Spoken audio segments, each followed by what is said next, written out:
what I'd love to ask you is, number one, do you see yourself as role models? Like Rocky said, you see it, you see someone, you believe it. Do you see yourself as role models for women and girls? Do you cherish that? Do you think it's an extra burden? That's the one quick question I want to ask you. Then I have one last one. So start with you, Rocky. Absolutely. I see myself as a role model, and it's an honor to be a role model, frankly. I'm very used to being the only. I've been the only woman in a room, as I said, the only millennial in the room, the only non-white person in the room, sometimes all of those things at once. And then on top of that, I'm in the technology field, which we know has gender inequity, and in sales, which people might not know, but is actually the business function with the second largest gender equity gap across supply chain. We just don't hear about it very much. So as I've kind of grown as a person and as a leader, I've come to realize that being the only can be a really good thing. And it's something to be proud of. And there were times earlier in my career where people would suggest, maybe you should hide your age to gain credibility, or, don't be afraid to dress or act in a more masculine way because you're surrounded by a bunch of guys. But I don't subscribe to the notion that you need to change those qualities that make you unique, but instead should celebrate them, use them to your advantage, because that's what being a role model is all about. And that's what I've tried to do. I mean, the things that make me different have ended up strengths in my career. I think, in sales, my style is more consultative because I am a woman. I display empathy, I listen, I ask a lot of questions. And then being earlier in my career in many, many instances compared to some of my peers, it just allows me to have a fresh perspective and innovate and push people to think a little bit differently. So I think, being a role model is something that probably, every woman, you are a role model to somebody if you're in a position of leadership. And with that, we carry not burden, but I think, the pleasure of being able to be somebody that people can look up to. And so I think, for me, I try to just be myself and believe in myself and encourage people to do the same. I think that's a good choice. You should speak to Smita about empathy. She knows a little bit about that. Has some circles that she talks about. But Seema, before you go, what do you think? Yeah, I mean, I completely agree with Rakhi and Smita. I mean, they are both amazing role models. And yes, I would consider myself role model. I think,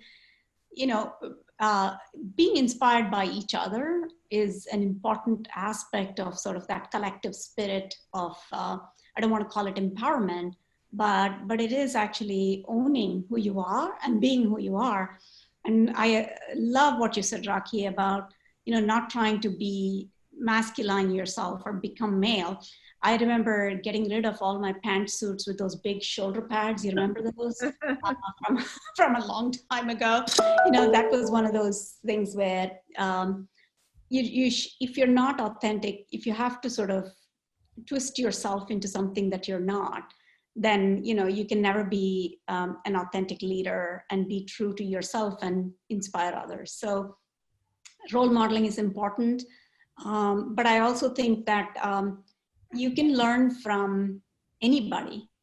It doesn't have to be somebody in a leadership position. Like, you don't have to look up, quote unquote, levels to look for leadership and role models. Role models can be found anywhere and everywhere. And I think that that's where we need the storytelling part that I love, is to talk about people who are not just the Indra Nuis, right? Indra Nui is very inspiring, but to also talk about the Rakhis and the Smitas and the many others who are there who can inspire others.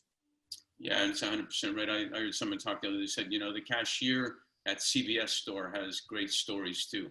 And you might be able to learn something from that person also. So, Smita. Yeah, I mean, I think I'll be honest. I really don't look at myself as a role model. I just go on and do what I need to do every day. But when I look at my young children, for sure, I do think, if for no one else, I definitely am a role model for my twin girls who are now getting into first grade, and with all virtual school, they'll mock me when, I walk into their room when they're with their headphones on. It's like, I'm on a call. like they'll do that, and they know mama does important work, and so they do that. And but yes, to both Rakhi and Seema's point, I know there are many younger women, particularly women of color, who look up at us and say, yeah, if they can do it, maybe we can too. And that's humbling, and that is very inspiring to keep doing the right thing, to keep your head straight, head on your shoulder, and have self-respect, not self-doubt, which many of us do at many points in time. And just to kind of say that, no, you've made it this far and you're pretty good. So don't doubt yourself, and be strong, because the next generation is looking at you and saying, oh wow, if they can do it, we can do it too. So